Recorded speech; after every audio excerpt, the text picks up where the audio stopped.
ফণীভূষণ বাবুর বাড়িতে কিছুদিন হলো চাঁদের হাট বসেছে। এবার গরমের ছুটিতে শহর থেকে দুই মেয়ে আর নাতনিরা এসে উপস্থিত। একেবারে জামাই ষষ্ঠী কাটিয়ে তারপরে ফিরবে। কাজেই ফণীভূষণ ও তার স্ত্রী বেরঙিন জীবনে জ্যৈষ্ঠের পাকা আমের মতো রং লেগেছে। কথায় বলে, আসলের থেকে সুদের দাম অনেক বেশি। যে ফণীভূষণের সামনে দাঁড়িয়ে মেয়েরা চোখ তুলে কথা বলতে পারত না, আজ সেই মানুষটাই নাতনিদের সাথে কানামাছি খেলছে। বাজারে নিয়ে ভোলা ময়রার দোকানে গরম জিলিপি খাওয়া, হাওয়াই মিঠাইকে বুড়ির চুল বলে মস্করা করা, কুলফি কিনে কচি কাচাকগুলোর সঙ্গে বসে খাওয়া, এ যেন এক অন্য রকম ফণীভূষণ। জিজ্ঞেস করলে বলে, পৃথিবীর সব সুখ একদিকে আর নাতনিদের বায়না মেটানো সব একদিকে। আজ বেশ কিছুদিন পর বিকেলের দিকে ফাটা মাটির বুকে বৃষ্টির জল ভরে উঠেছে। মনে হচ্ছে যেন বিরাট কোনো লেলিহান যজ্ঞকুণ্ডে পৌরোহিত্য শেষ করে ঈশ্বর তাকে শান্ত করার চেষ্টা করছেন। আর আমাদের গ্রাম বাংলার ঝড় বৃষ্টির সাথে লোডশেডিংয়ের যে গাঁটছড়া বাঁধা, সেটা কে না জানে। বৃষ্টির দাপট যখন অনেকটাই কমে এসেছে, ততক্ষণে প্রকৃতি অন্ধকারের চাদর জড়িয়েছে গায়ে। মাটির সোধা গন্ধে চারিদিক ভরে উঠেছে। ব্যাঙের দল সঙ্গীত চর্চায় মগ্ন। দাদু, আজ তো বিকালে আর খেলা হলো না, বৃষ্টিটা কেন হলো বলো তো? ধুর, ভালো লাগে না। কি আর করবে বলো দিদি ভাই, কাল না হয় একটু বেশি করে খেলে নিও। তাহলে তুমি বরং আমাদের একটা গল্প বলো। ভূতের গল্প বলবে কিন্তু। গিন্নি দেওয়া এক খিলি পান গালে ভরে ফণীভূষণ বাবু বলতে শুরু করলেন, যখনকার কথা বলছি, তখন আমার বয়স 24 কি 25। সবে মাত্র চাকরি পেয়েছি, বিয়ে করিনি তখনও। এই গ্রামও তখন এমন ছিল না, বৈদ্যুতিক আলো ঢোকেনি তখনও। স্টেশন বলতে এক ফালি লাল মাটির লম্বা জায়গা। ট্রেন থেকে নামতে গেলে লাফ দিতে হয়। আর ট্রেন বলতে সারাদিনে হাতে গুনে দুটো। বিকেলের আলো মরলে ঘরে ঘরে হ্যারিকেনের আলো জ্বলে উঠত। তখন সন্ধ্যের পরে ঘরের মেয়ে বউ আর বাচ্চা কাচ্চাদের বাইরে বেরোনো বন্ধ ছিল। তখনকার দিনের মানুষ ছিল সহজ সরল, আপন পর জ্ঞান ছিল না, সবাই সবার বন্ধু। তাঁতিপাড়ার প্রাণকৃষ্ণ ছিল আমার প্রাণের বন্ধু। সব সময় দুজনে একসাথেই থাকতাম। গ্রামের লোক মজা করে আমাদের জগাই মাধাই বলতো। বেশ মনে আছে, তখন বৈশাখ মাস, মাঠঘাট একেবারে ফেটে একাকার। চাকরির সময়টুকু ছাড়া বাইরে থাকতে ইচ্ছে করে না। চাকরি বলতে ওই পাশের গ্রামের প্রাইমারি স্কুলে ভূগোল পড়াতাম। হেডমাস্টার কোনো কারণে গ্রামের বাইরে গেলে স্কুলের দায়িত্ব দিয়ে যেতেন আমার উপর। সেই কারণেই বেশ কিছুদিন ব্যস্ত থাকায় প্রাণকৃষ্ণের সাথে দেখা করার সুযোগ হয়নি। সেদিন যখন স্কুল থেকে ফিরছিলাম, বিকেলের আলো সবে যেতে শুরু করেছে। যানবাহন বলতে হয় গরুর গাড়ি, নয়তো সাইকেল। ঠিক করলাম আজ যত দেরি হোক প্রাণকৃষ্ণের সাথে একটাবার দেখা করেই যাব। তার বাড়ি থেকে তারপরই ফিরব। সাইকেলটা বাইরের মাটির পাঁচিলে হেলান দিয়ে রেখে আমি ভেতরে ঢুকলাম। প্রাণকৃষ্ণ, এই প্রাণকৃষ্ণ, বাড়িতে আছিস নাকি? আমার আওয়াজ পাওয়া মাত্রই সে বেরিয়ে এলো ঘর থেকে। এলোমেলো রুক্ষ চুল, চোখের তলায় কালি পড়েছে, একেবারে বিধ্বস্ত অবস্থা। উদ্ভ্রান্তের মতো ছুটে এলো আমার কাছে। তুই এসেছিস ফণীভূষণ? আমি তোর কথাই ভাবছিলাম রে। সে না হয় বুঝলাম, কিন্তু এই কি চেহারা বানিয়ে রেখেছিস তুই নিজে? শরীর ঠিক আছে তো? বাবার শরীরটা একেবারে ভালো নেই রে। কবিরাজ মশাই এসেছিলেন, বলে গেছেন আজ রাতটা হয়তো পেরোবে না। আজকে রাতটা আমার সঙ্গে থাকবি ভাই? নিশ্চয়ই থাকবো, শুধু একটাবার বাড়িতে মাকে জানিয়ে আসি। সারা রাত না ফিরলে চিন্তা করবে। এত ভাবিস না, আমি আধ ঘন্টার মধ্যেই ফিরব। সেদিন রাত 11টার সময় প্রাণকৃষ্ণের বাবা মারা গেল। সেই সময় কেউ মারা গেলে শ্মশান যাত্রী পাওয়া মুশকিল হয়ে যেত। আমরা গুটি কজন মিলে যখন দাহ করে ফিরলাম, তখন ভোরের আলো চারদিক পরিষ্কার হয়েছে। সেদিন প্রাণকৃষ্ণের মুখের দিকে তাকাতে পারছিলাম না। এমন পিতৃভক্ত ছেলে আমি আগে কখনো দেখিনি, আর হবে নাই বা কেন। জন্মের সময় মাকে হারিয়েছে। শুনেছিলাম এই গ্রামের মানুষ হাজার চেষ্টা করেও ওর বাবাকে দ্বিতীয় বিয়ে করাতে পারেনি। প্রাণকৃষ্ণ, আমি এখন আসি রে। কাল থেকে বাড়ি ফিরিনি, মা একা আছেন। তুই চিন্তা করিস না, আমি প্রতিদিন স্কুলে যাওয়ার সময় আর ফেরার পথে তোর সাথে দেখা করে যাব। আর কাজ না মেটা পর্যন্ত রাতে কিন্তু একা বেরোবি না। আমি বাড়ি ফিরে এলাম। দেখতে দেখতে শ্রাদ্ধ শান্তি মিটল। আমি প্রতিদিন নিয়ম করে প্রাণকৃষ্ণের সাথে দেখা করতাম।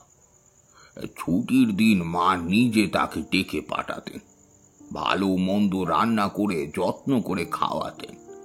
হেডমাস্টারের সাথে কথা বলে স্কুলে একটা কাজের ব্যবস্থাও করে দিলাম। এই পর্যন্ত সবকিছু ঠিকঠাকই ছিল। প্রাণকৃষ্ণ আগের মতো স্বাভাবিক হতে শুরু করেছে। গন্ডগোলটা হলো কিছুদিন পর। সেদিন ছিল রোববার, স্কুল ছুটি, তাই ঘুম থেকে ওঠার কোনো তাড়া নেই। বিছানায় এপাশ ওপাশ করছি, হঠাৎ প্রাণকৃষ্ণের চিৎকারে রবিবারের আলসেমিটা এক টানে ছিঁড়ে গেল। ফণিভূষণ, ফণিভূষণ, ছুটির দিন বলে রোজ চৌকাঠ পেরিয়ে তোর ঘরে না ঢুকলে বিছানা ছাড়বি না নাকি? সকাল সকাল চিৎকার করছিস কেন রে হতভাগা? দিলি তো ছুটির দিনের আমেজটা নষ্ট করে। আর আমেজ করে কাজ নেই, তাড়াতাড়ি জামাটা গলিয়ে চল। আরে দাঁড়া দাঁড়া, সবে ঘুম থেকে উঠলাম, এখনো চা পেটে বলো না, যাবো কোথায়? চল, যেতে যেতে বলছি। শম্ভুর দোকানে ফেরার সময় চা খাবো দুজনে। আমরা দুজনে গিয়ে পৌঁছালাম হলধরের বাড়িতে। হলধর গ্রামের বাজারে মাটির জিনিস বিক্রি করে। বাড়িতে ছোট বোন আর বিধবা মা। গিয়ে দেখলাম গ্রামের বেশ কিছু মানুষও জমা হয়েছে সেখানে। প্রাণকৃষ্ণ রাস্তাতেই আমাকে ঘটনাটা কিছুটা বলেছিল। তবুও হলধরকে প্রশ্ন করলাম, হলধর, ব্যাপারখানে কি হয়েছে একটু খুলে বলো তো ভাই। তোমার মা আর বোন ওরকম এক কোণে গুটিয়ে পাকিয়ে বসে আছে কেন? আর বলো না ফণিভূষণ, আমি হাটে যাব বলে উঠোনে মাটির কলসিগুলো ঝাঁকায় বাঁধছিলাম। বোনটা বাসি ঘর ঝাড় দিচ্ছিল। তুমি তো জানো আমার বাড়ির ঠিক পেছনেই পুকুর ঘাট। মা রাতে এঁটো বাসনগুলো সেখানে নিয়ে যাচ্ছিল মাজার জন্য। হঠাৎ চিৎকার। ছুটে গিয়ে দেখি মা মাটির দিকে ইশারা করে কিছু একটা দেখাচ্ছে আর ভয়ে ঠক ঠক করে কাঁপছে। তাকিয়ে যা দেখলাম তা যেন বিশ্বাস হয় না। রক্তের মতো লাল লাল পায়ের ছাপ। দেখে মনে হচ্ছে কেউ আলতায় পা ডুবিয়ে ঘাট থেকে আমাদের বাড়িতে এসে ঢুকেছে। হলধরের কথা সত্যি বিশ্বাস হচ্ছিল না। আমি আর প্রাণকৃষ্ণ বাড়ির পেছনে গেলাম। দেখলাম সে ভুল কিছু বলেনি। সেখানে উপস্থিত গ্রামের তুলনামূলক প্রবীণ যারা ছিলেন তারা বলা বলি করতে লাগলেন, এত বড় পায়ের ছাপ কোনো মেয়ে মানুষের তো হতে পারে না। পুরুষ মানুষ আলতা পরে এমন কথাও কস্মিন কালে শোনা যায়নি।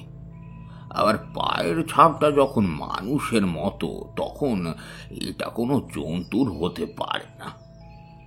নিজেদের মধ্যেই বিস্তর আলোচনার পরে যখন কোনো কুল কিনারা পাওয়া গেল না, তখন দীর্ঘশ্বাস ফেলে হলধরের পরিবারকে ঈশ্বরের মতি রাখার পরামর্শ দিয়ে যে যার কাজে ফিরে গেল। তারপর বেশ কিছুদিন বটতলায়, চণ্ডী মণ্ডপে আর পুকুর ঘাটে মানুষ জটলা পাকিয়ে এই আলোচনায় করতে লাগলো। এখন সময় পাল্টেছে, মানুষের জীবনযাত্রা, আদব কায়দা, এমনকি প্রকৃতিও নিজের রূপ বদলেছে। এখন তো শীতেও বর্ষাকালের মতোই বৃষ্টি হয়, গরমকালে ঝড় বৃষ্টি হলেও কাল বৈশাখী খুব একটা দেখা যায় না। কাল বৈশাখী হতো আমাদের সময়, বাপরে বাপ, সে কি তাণ্ডব! বড় বড় গাছগুলোর মাথা মাটি ছুঁয়ে আবার দাঁড়িয়ে যেত, কোনো কোনোটা তো আবার দৈত্যের মতো উপড়ে পড়ে থাকতো ঘাটের পাড়ে। কচি কচি আম আর মুকুলে চারিদিকে ভরে যেত। ঘরে ঘরে মায়েরা ঝড় থামানোর জন্য উঠোনে পিঁড়ি পেতে শঙ্খধ্বনি আর উলুধ্বনি দিত। এখন আর সেসব কোথায়! সেদিন ঝড় থামলেও বৃষ্টি হলো সারা রাত। পরের দিন বৃষ্টি সেরকম বাড়াবাড়ি না থাকলেও সারাদিন ধরে টিপ টিপ করে জল পড়তেই থাকলো। কোনটা পুকুর আর কোনটা রাস্তা কিছুই বোঝা যায় না। বেশ মনে আছে, আমি আর প্রাণকৃষ্ণ গামছা দিয়ে মাছ ধরছিলাম, নিতাইও ছিল আমাদের সাথে। পরের দিন সকালে শম্ভুর চায়ের দোকানের সামনে নিতাই আমাদের যা বলেছিল তার সাথে হলধরের বাড়ির ঘটনা যেন কোথাও একটা মিল ছিল। জানিস ফণিভূষণ, কাল রাতে আমাদের বাড়িতে একটা অদ্ভুত ঘটনা ঘটেছিল।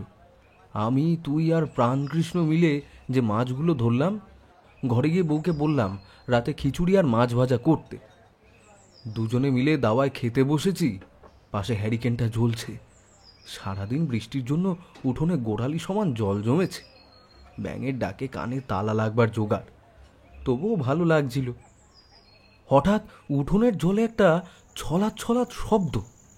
প্রথমটায় খুব একটা পাত্তা দেয়নি, কিন্তু শব্দটা বেশ কয়েকবার হতেই ঘুরে তাকালাম। ভাবলাম পাশে ডোবা থেকে হয়তো মাছ ঢুকেছে উঠোনে। হ্যারিকেনটা উঁচুতে তুলে দাওয়া থেকে কয়েকটা সিঁড়ি নামলাম।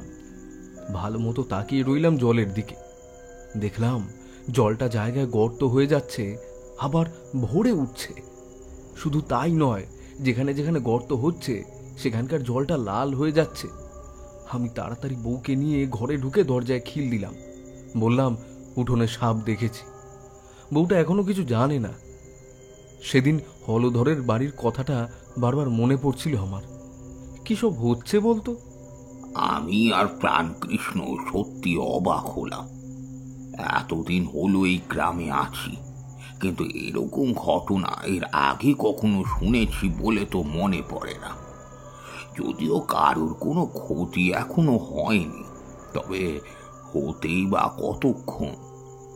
কিন্তু এর কিছুদিন পর যা ঘটল তা চোখে না দেখলে বিশ্বাস করা যাবে না। কুন্তি কাকিমা সেদিন সন্ধ্যের পরে ঘরে হ্যারিকেন জ্বালিয়ে কিছু একটা সেলাই করছিল। তার স্বামীর বরাবরই তাসের নেশা।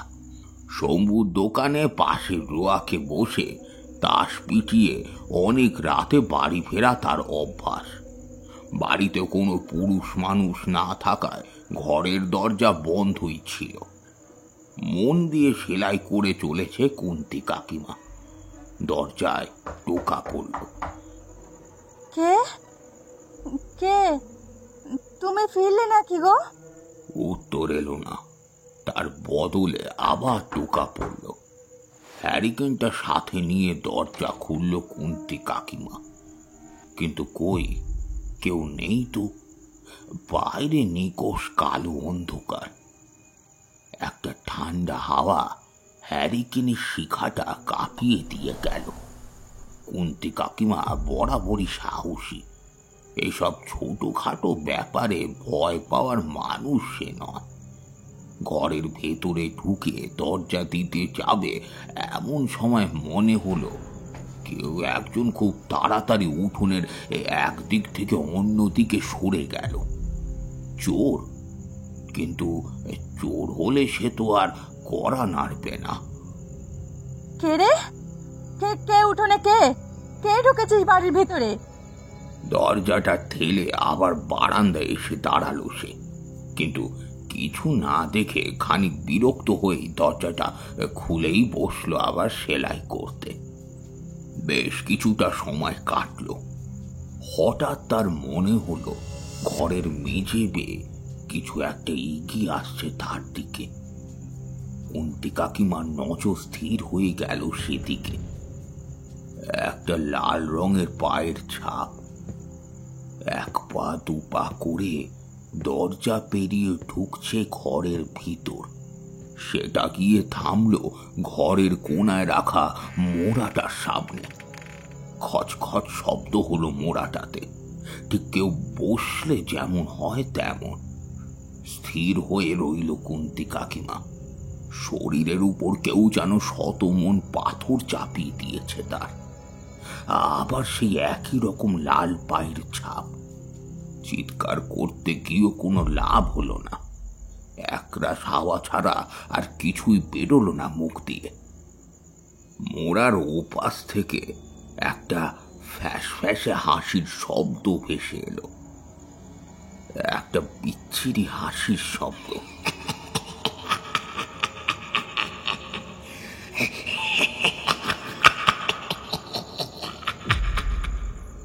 কিন্তু সেদিন রাতে ওনার বর যখন ওনাকে অজ্ঞান অবস্থায় ঘরে পেয়েছিল, তখন আশেপাশে কোনো পায়ের ছাপ ছিল না। তাই ঘটনাটা জানাজানি হওয়ার পর সবাই ভেবেছিল গত কয়েকদিন গ্রামে যা ঘটেছে তাতে হয়তো কাকিমা ভয় পেয়েছেন। এটা তার মনের ভুলই হবে। এতদূর বলে ফণিভূষণ থামলেন। তাকে ঘিরে বসে আছে বাড়ির সকলে। অথচ যার গল্প শোনার আগ্রহ সবচেয়ে বেশি ছিল, সেই ছোট্ট নাতনি তখন দাদুর কোলে ঘুমিয়ে পড়েছে। গ্রামের অবস্থা দিনে দিনে খারাপ হতে শুরু করলো। সন্ধ্যের পরে মানুষজন বাইরে বেরোনো প্রায় বন্ধ করে দিল। ঘরে থাকলেও পরিবারের সবাই মিলে জড়োসড়ো হয়ে বসে থাকতো এক জায়গায়। গ্রামটা কেমন যেন আস্তে আস্তে নির্জীব হয়ে গেল। তখন আশেপাশের বিভিন্ন গ্রামে প্রায় সারা বছর পালা কীর্তন লেগেই থাকত। আমাদের গ্রামে নিকুঞ্জের ডাক পড়তো সব জায়গায়। তার মতো খোলের তাল কারোর ছিল না এ তল্লাতে। নিকুঞ্জর এ ব্যাপারে কোনো অনীহা ছিল না। সে যখন ডাকতো ছুটে যেত। সকালে দোকান সামলাতো আর বিকেলে খোল বাজাতো। সহজ সরল একটা মানুষ। সেদিন নিকুঞ্জ যখন পাশের গ্রাম থেকে খোল বাজিয়ে ফিরছিল, তখন প্রায় রাত 12টা। কীর্তনের দুকলি গান গাইতে গাইতে পদ্মপুকুরের ধার দিয়ে বাড়ি ফিরছিল। পদ্মপুকুর জায়গাটা ভারী সুন্দর। পুকুরের জল কাচের মতো স্বচ্ছ। পাড়ে সারি দিয়ে সুপারি গাছ। পাশেই পায়ে হাঁটা লাল মাটির রাস্তা। রাস্তার উল্টো দিকে বাঁশবাগান। গরমকালে রোদ বাড়লে পথ চলতি মানুষের কখনো কখনো ক্লান্তি কাটাতে পদ্মপুকুরে হাত মুখ ধুয়ে বাঁশবাগানের ছায়ায় বিশ্রাম নেয়। আমার এখনো মনে আছে, আমার মা পান খেতেন বলে ওই পুকুর পাড়ে সুপারি গাছ থেকে কতবার সুপারি পেড়ে এনে দিয়েছি। যাই হোক, এবার আসল কথা বলি। নিকুঞ্জ যখন পুকুরটা প্রায় অর্ধেকটা পেরিয়ে এসেছে, তখন কেন জানি না মনে হলো তার হাঁটার শব্দটা দ্বিগুণ শোনাচ্ছে। ঠিক যেন মনে হচ্ছে একজন নয়, দুজন হাঁটছে সেখানে। নিকুঞ্জ ছাড়াও আরো একজন। সে থামল। দ্বিতীয় পায়ের শব্দটাও থামল। নিকুঞ্জ আবার চলতে শুরু করলে পায়ের শব্দটা সাথে সাথে চলতে শুরু করলো। একটা ঠান্ডা হাওয়া পুকুরে জল পেরিয়ে নিকুঞ্জকে ছুঁয়ে বাঁশ বাগানের পাতায় সরসর আওয়াজ তুলল। কয়েকদিন যাবৎ গ্রামে যা ঘটে চলেছে তাতে এমন কালো নির্জন রাত ভয় পাওয়ারই কথা। নিকুঞ্জ আবার থামল। খোলটা তখনও তার কাঁধে ঝোলানো। মনে সবটুকু সাহস এক করে জায়গা জোড়া থেকে চাপা গলায় প্রশ্ন করল, কে কে কে পেছনে? হ্যাঁ, কে কে পেছনে? খোলটা খোলটা তুই ভালোই বাজাস নিকুঞ্জ।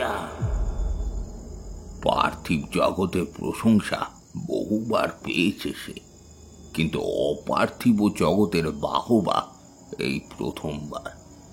একটা আনন্দ দেয় আর অন্যটা বুকের রক্ত জমিয়ে দেয়। খোলে আরো একবার টোকা পড়ল, একবার খোলে ডান দিকে আর একবার বাঁ দিকে টোকা পড়তেই থাকলো। একটা গরম ভারী নিঃশ্বাস অনবরত পড়ছে নিকুঞ্জ শির তাড়ার উপর।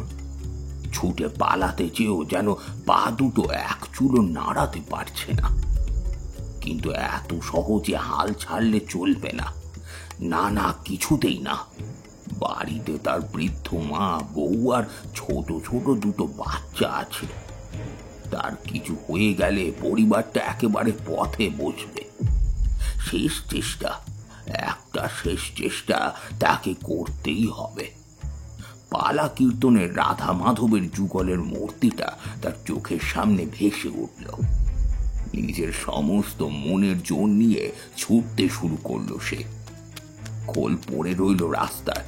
তার ছোটার গতি যত বাড়ছে, কানের কাছে তিনটে শব্দ তত জোরালো হয়ে উঠছে। পেছন থেকে ভেসে আসছে উন্মত্ত খোল আর হাসির শব্দ। তৃতীয়টা হলো নিকুঞ্জ নিজের হৃৎপিণ্ডের শব্দ।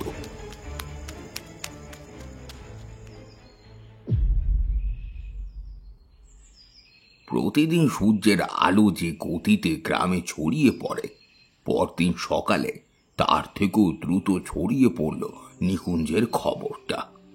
কিন্তু শেষের ঘটনাটা পুরো গ্রামটাকে একেবারে নাড়িয়ে দিল। গ্রামের পুরোহিত শ্যামাচরণ চক্রবর্তী একাই থাকেন। স্ত্রী মারা গেছেন অনেক বছর আগে। একমাত্র মেয়েকে বিয়ে দিয়েছেন। গ্রামের মানুষজন তাকে ভগবান জ্ঞানে পুজো করে। লোভ, হিংসা, কটু কথা কোনোদিন তার মধ্যে দেখেনি কেউ। প্রতিদিনই ওর বাড়ি থেকে গাছের সবজি, ফল, জমির ধান ভাঙা চাল, গরুর দুধ দিয়ে আসতো সকলে। তিনি একলা মানুষ, তার উপর দিনে একবার মাত্র খেতেন। তাই নিজের জন্য সামান্য কিছু রেখে বাকি সব না খেতে পাওয়া গরিব মানুষদের বিলিয়ে দিতেন। গ্রামের মানুষ তাকে বাবা ঠাকুর বলে ডাকত। রাত জেগে শাস্ত্র পাঠ করা শ্যামাচরণ চক্রবর্তীর বহুকালের অভ্যাস। সেদিন রাতেও তিনি তাই করেছিলেন। সমস্ত গ্রাম তখন ঘুমিয়ে কাতর। রাস্তার কুকুরগুলো একবার বিশ্রীভাবে কেঁদে উঠলেন। বাবা ঠাকুর চোখ বন্ধ করে 3 বার ইষ্ট নাম জপ করলেন। তারপর আবার পড়তে শুরু করলেন। কিছুক্ষণ পর ওনার উঠোনের চেরা বাঁশের গেটটা একবার শব্দ করে নড়ে উঠল। বাবা ঠাকুর শির দ্বারা সোজা করে বসলেন। তিনি সৎ নিষ্ঠাবান ব্রাহ্মণ। সারা জীবন নিজের হাতে রাধা গোবিন্দের সেবা করেছেন। কাজেই সাধারণ মানুষের তুলনায় তার বোধ বা অনুমান শক্তি অনেক বেশি। কোনো অপশক্তিকে পরাজিত করার ক্ষমতা না থাকলেও তার উপস্থিতি টের পেতে তার কোনো অসুবিধা হয় না। তিনি অপেক্ষা করে রইলেন পরবর্তী শব্দের। কিন্তু এইবার কোনো শব্দ হলো না। একেবারে তার ঘরের চালার মাথায় কেউ যেন এসে বসল সেখানে। সাথে একটা হাসির শব্দ, যেন সেই আগন্তুক খুব মজা পেয়েছে। কথা হয় না তোমার সাথে, বন্ধ করো তোমার জব। আমাকে আমাকে তাড়াতে চাইছো কেন? বন্ধ করো সব।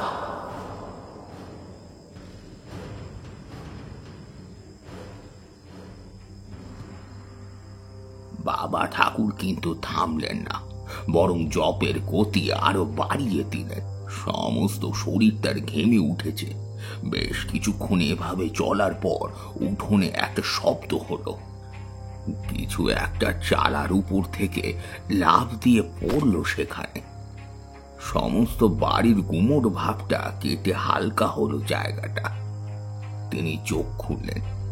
সেই চোখে নানান প্রশ্ন ঘুরপাক খাচ্ছে, কিন্তু কি সেটা? পরের দিন দরজা খুলে যখন বেরিয়ে এলেন, ভোরের আলো তখন সবে ফুটতে শুরু করেছে। তিনি দেখলেন সমস্ত উঠোনে এলোমেলো ভাবে ছড়িয়ে আছে লাল পায়ের ছাপ। গম্ভীর মুখে দাঁড়িয়ে রইলেন কিছুক্ষণ। গ্রামের অনেকেই এমন ছিল যারা দিন শুরু করার আগে মন্দিরে প্রণাম করে বাবা ঠাকুরকে প্রণাম করতে আসতো। ফলে খবরটা নিমিষে ছড়িয়ে পড়ল গ্রামে। সবাই নিজেদের কাজ ফেলে জড়ো হলো সেখানে। বাবা ঠাকুরের মুখ থেকে সমস্তটা শোনার পর সবাই যেন ভয়ে সিঁদিয়ে গেল। আসলে আমি ভাবছিলাম অন্য কথা। গতকাল রাতে সে আমায় বলেছিল আমাকে নাকি দেখতে এসেছে। অনেক দিন আমার সাথে তার কথা হয় না, তাতে এটাই বোঝা যায় যে এসেছিল সে আমার পরিচিত। হতে পারে এই গ্রামেরই কেউ। তবে দেখো, প্রেত তাড়ানোর বিদ্যে আমার জানা নেই। তবে আমি ঠিক করেছি আমার এক বাল্য বন্ধুকে সব কিছু জানিয়ে চিঠি লিখব। হ্যাঁ, সে একজন উচ্চ মার্গের তান্ত্রিক, অত্যন্ত নিষ্ঠাবান। সে পারলেও পারতে পারে। তোমরা কেউ ভয় পেও না, ঈশ্বরের উপর ভরসা রাখো। তিনি নিজেই সেই বন্ধুকে চিঠি লিখে সবটা জানালেন। ওপার থেকে উত্তর এলো সময় করে 2-3 দিনের মধ্যেই আসবেন সেই বাল্য বন্ধু। নির্দিষ্ট দিনে তিনি এলেন। নাম কালিকানাথ ভট্টাচার্য। সবাই তাকে কালীতান্ত্রিক বলেই চেনে। লম্বাটে গরম, উজ্জ্বল গায়ের রং, গালের দাড়ি বুক ছুঁয়েছে, পরনে আগুন রঙের আলখাল্লা, গলায় রুদ্রাক্ষের মালা। গ্রামের সবার ডাক পড়ল বাবা ঠাকুরের বাড়িতে। উপস্থিত হলো মানুষ। এই আমার সেই বাল্য বন্ধু কালিকানাথ। আমি ওর কথায় তোমাদের বলেছিলাম। গ্রামের সব ঘটনাই ও জানে। আমি সবটাই বলেছি ওকে। এখন ও যা বলবে আমাদের সেই মতোই কাজ করতে হবে। গ্রামের মানুষ এক বুক আশা নিয়ে তাকিয়ে আছে কালীতান্ত্রিকের দিকে। বেশ কিছুক্ষণ সবাইকে দেখে নিয়ে তিনি বলতে শুরু করলেন। আমি শ্যামার মুখ থেকে তোমাদের সব কথা শুনেছি। তাছাড়া কোনো এক অপশক্তি যে এই গ্রামে ঘুরে বেড়াচ্ছে তা আমি গ্রামে পা দিয়েই বুঝতে পেরেছি। এখানকার বাতাসে তার গন্ধ আছে। আর তোমরা শুনলে হয়তো অবাক হবে যে শ্যামার অনুমানই ঠিক। সেই অপশক্তি এই গ্রামেরই একজন। এবার সে কোন পরিবারের সেটা আমাদের খুঁজে বের করতে হবে। শুধু কেউ যদি আমাকে এখানকার শ্মশানের কিছুটা মাটি এনে দিতে পারো তাহলে খুব ভালো হয়। শ্মশানের মাটি জোগাড় করা হলো। সেই মাটি নিয়ে ঠাকুর মশাই কি করেছিলেন জানি না, তবে পরের দিন গ্রামের প্রত্যেকটা পরিবারকে একটা লাল কাপড়ে ভরে কিছু একটা দিয়েছিলেন এবং বলেছিলেন, তোমরা সবাই এই কাপড়ের পুঁটলিগুলো নিজের নিজের বাড়িতে যে কোনো জায়গায় পুঁতে রাখো। খবরদার ওটা খুলবে না যেন। 24 ঘন্টা পর সবাই ওটা আমার কাছে নিয়ে আসবে। আমি আর প্রাণকৃষ্ণ একটা করে পেয়েছিলাম। ওনার কথা মতো পরের দিন যে যার পুঁটলি নিয়ে ওনার কাছে গেলাম। উনি আমাদের চোখের সামনে একটা একটা করে খুলতে লাগলেন। দেখলাম ওগুলোর মধ্যে মাটি, কিছুটা চাল আর এক টুকরো কাঁচা হলুদ রাখা আছে। আসল ঘটনাটা ঘটল এইবার। প্রাণকৃষ্ণের পুটলিটা খুলতেই ঠাকুর মশাই চমকে উঠলেন। তারপর সেটা আমাদের সবাইকে দেখালেন। আমরা দেখলাম মাটিটা সম্পূর্ণ লাল হয়ে গেছে। দেখে মনে হচ্ছে ওটাতে মাটি না সিঁদুর রাখা আছে। দেখো বাবা, তুমি আমার কথায় কষ্ট পেও না। সত্যিটা না মানতে পারলে এই বিপদ কাটানো যাবে না। এই গ্রামে যে ঘুরে বেড়াচ্ছে সে তোমারই পরিবারের সদস্য। ব্যাপারটা আমি প্রথম দিনই বুঝেছিলাম, কারণ শ্যামার সাথে আমি যখন সেদিন গ্রাম ঘুরতে বেরিয়েছিলাম, মনে করে দেখো, তোমার বাড়ির সামনে তুমি আমাকে প্রণাম করেছিলে। আমি তখনই তোমার উঠোনে তাকে দেখেছি, কিছু বলিনি। তার কারণ হলো আমি ব্যাপারটা সবার সামনে প্রমাণ করতে চেয়েছিলাম, যাতে তুমি আমাকে ভুল না বোঝো। তুমি বরং এখন এসো। আজ সন্ধেবেলা আমি যাব তোমার বাড়িতে। চিন্তা করো না, সব ঠিক হয়ে যাবে। যে যার বাড়ি ফিরে গেল। সবাই অপেক্ষা করে আছে কখন বিকেলের আলো মরে গিয়ে সন্ধে নামবে গ্রামের মাটিতে। সন্ধে হলো, শাক বেজে উঠল ঘরে ঘরে। ঠাকুর মশাই আর বাবা ঠাকুর এসে হাজির হলেন প্রাণকৃষ্ণের বাড়িতে। গ্রামের কেউ উপস্থিত ছিল না, ঠাকুর মশাই বারণ করেছিলেন। প্রাণকৃষ্ণের ঘরের দেওয়ালে একটা জিনিস টাঙানো ছিল। তখনকার দিনে আজকের মতো ফটো তোলার ব্যবস্থা ছিল না। মৃত মানুষের পায়ে আলতা মাখিয়ে সাদা কাগজে ছাপ দিয়ে সেটাকে বাঁধিয়ে রাখা হতো। প্রাণকৃষ্ণের ঘরের দেওয়ালেও তার বাবার পায়ের ছাপ বাঁধিয়ে রাখা ছিল। প্রতিদিন সকালে ঘুম থেকে উঠে প্রণাম করত ছেলেটা। ঠাকুর মশাই সারা বাড়ি ঘুরতে ঘুরতে প্রাণকৃষ্ণের ঘরে এসে দাঁড়ালেন। তারপর চোখ বন্ধ করে স্থির হয়ে দাঁড়িয়ে রইলেন কিছুক্ষণ। চোখ যখন খুললেন তখন সেটা জবা ফুলের মতো লাল। মুখে বললেন, ওই পায়ের ছবিটা তোমার বাবার, তাই না? কতদিন আগে মারা গেছেন উনি? এই কয়েক মাস হবে। কেন বলুন তো? আপনার কি মনে হয় গ্রামে যা কিছু ঘটছে তার জন্য আমার বাবা দায়ী? শুধু আমার মনে হচ্ছে নয়, আমি এ ব্যাপারে নিশ্চিত। তুমি যাকে এখনো নিজের বাবা বলে মনে করছো, সে এখন এই জগতের কেউ নয়। তাই এই জগৎ বা জগতের মানুষের প্রতি তার মায়া মমতা কিছু নেই। আমি দেখছি কি করা যায়। চিন্তা নেই, তোমার বাবার আত্মার কোনো অসম্মান আমি করব না। তিনি যাতে মুক্তি পান সেই ব্যবস্থাই করা হবে। সেদিন রাতে প্রাণকৃষ্ণের সাথে একটা ঘটনা ঘটল। মাঝরাতে প্রাণকৃষ্ণ উঠেছিল কল ঘরে যাবার জন্য। ঘরে হ্যারিকেনের আলোটা বাড়িয়ে দিতেই চোখে পড়ল পায়ের ছবিটার দিকে। কিন্তু অবাক কাণ্ড, পায়ের ছাপ দুটো সেখানে ছিল না। সমস্ত শরীরটা যেন ঠান্ডা হয়ে গেল প্রাণকৃষ্ণের। তার মানে ঠাকুর মশাই যা বলেছিলেন সেটাই ঠিক। হ্যারিকেনের আলোটা চারিদিকে ঘুরিয়ে ভালো মতো দেখতে লাগলো সে। পায়ের ছাপটা দেওয়াল বেয়ে নেমে ঘর থেকে বেরিয়ে উঠোনে গিয়ে নেমেছে। তারপর উঠোন বেরিয়ে গেছে বাইরে। আজ গ্রামে কার ঘরে সে হানা দেবে কে জানে।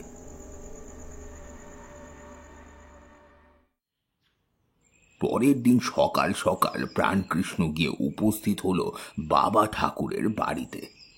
বাবা ঠাকুর আর ঠাকুর মশাই তখন দাওয়ায় বসে চা খাচ্ছিলেন। প্রাণকৃষ্ণকে দেখেই ঠাকুর মশাই এগিয়ে গেলেন।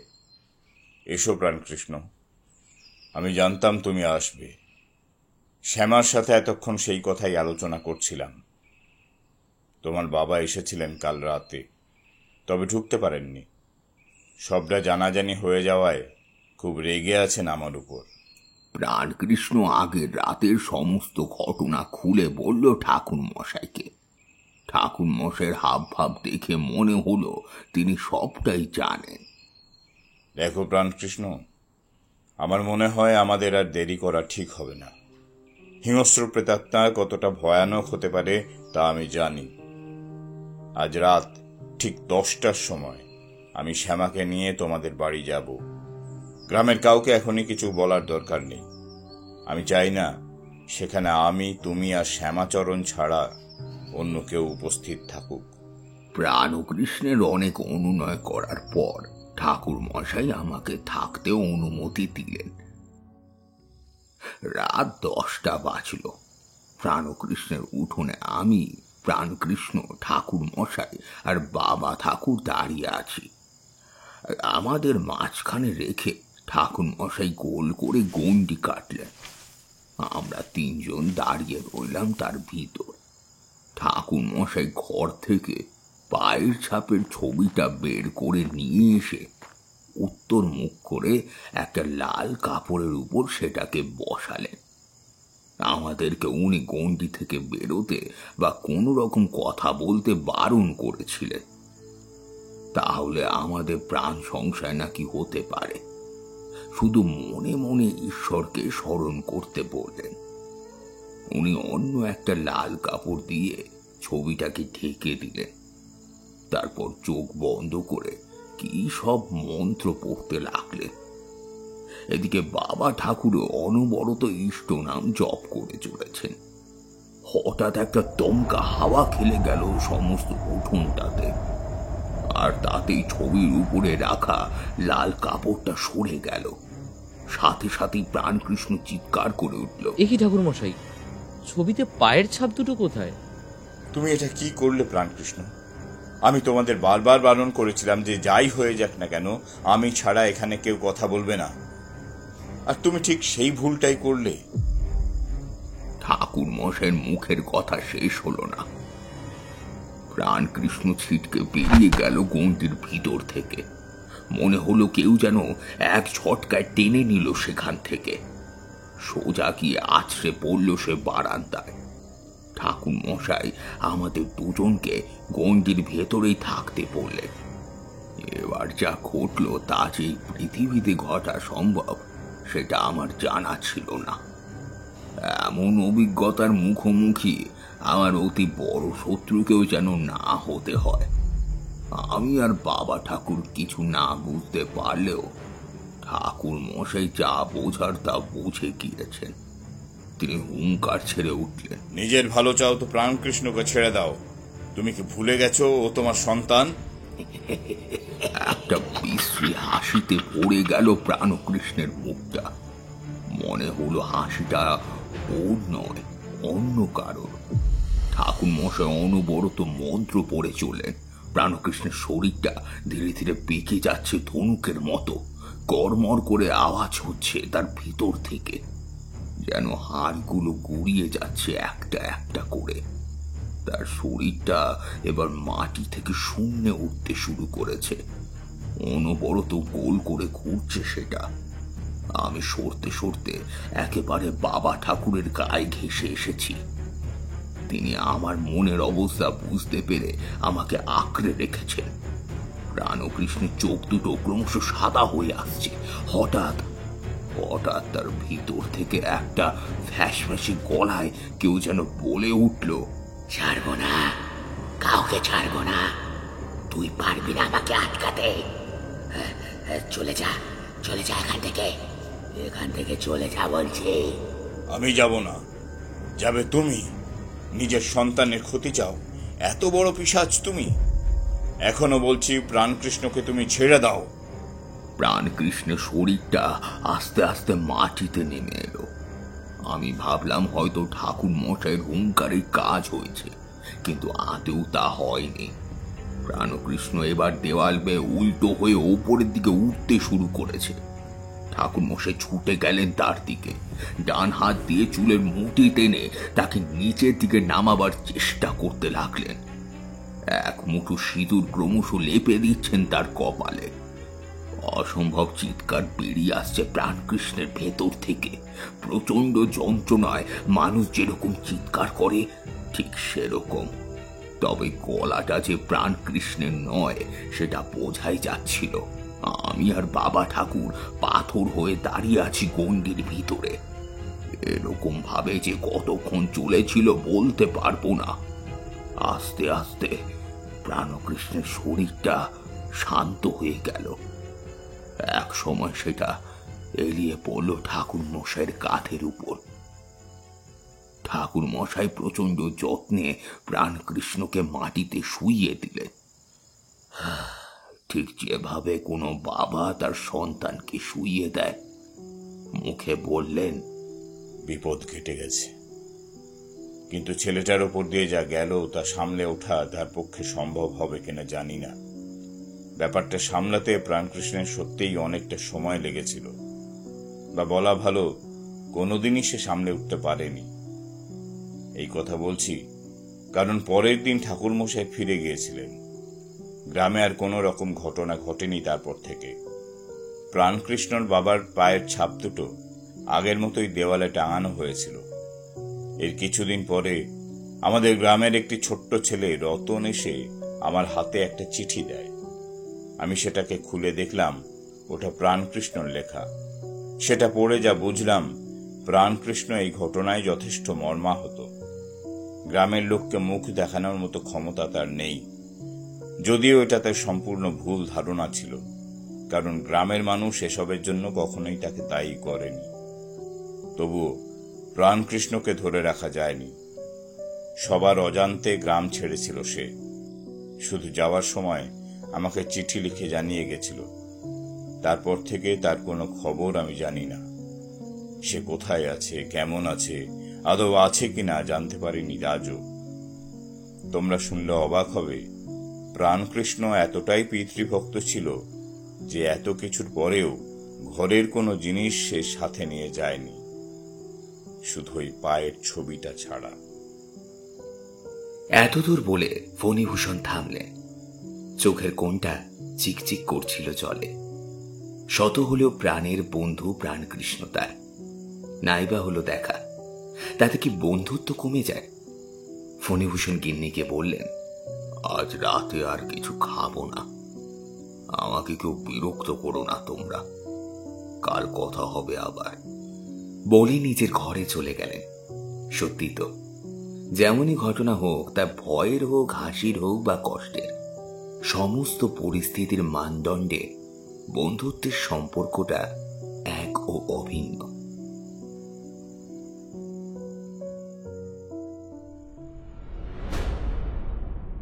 শুনলেন লেখিকা পারমিতা চ্যাটার্জির কলমে গ্রাম বাংলার এক ভূতের গল্প, ঝড়ের রাতে বাঁশ বাগানে।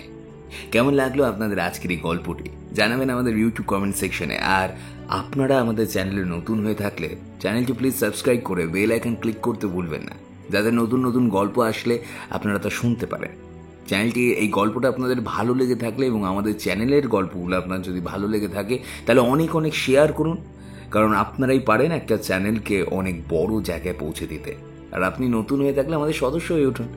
দেখা হচ্ছে অন্য কোনো গল্পে। ভালো থাকবেন, সুস্থ থাকবেন এবং সঙ্গে রাখবেন আপনাদের এই গল্প শোনার ঠিকানা বঙ্গকথা চ্যানেলকে।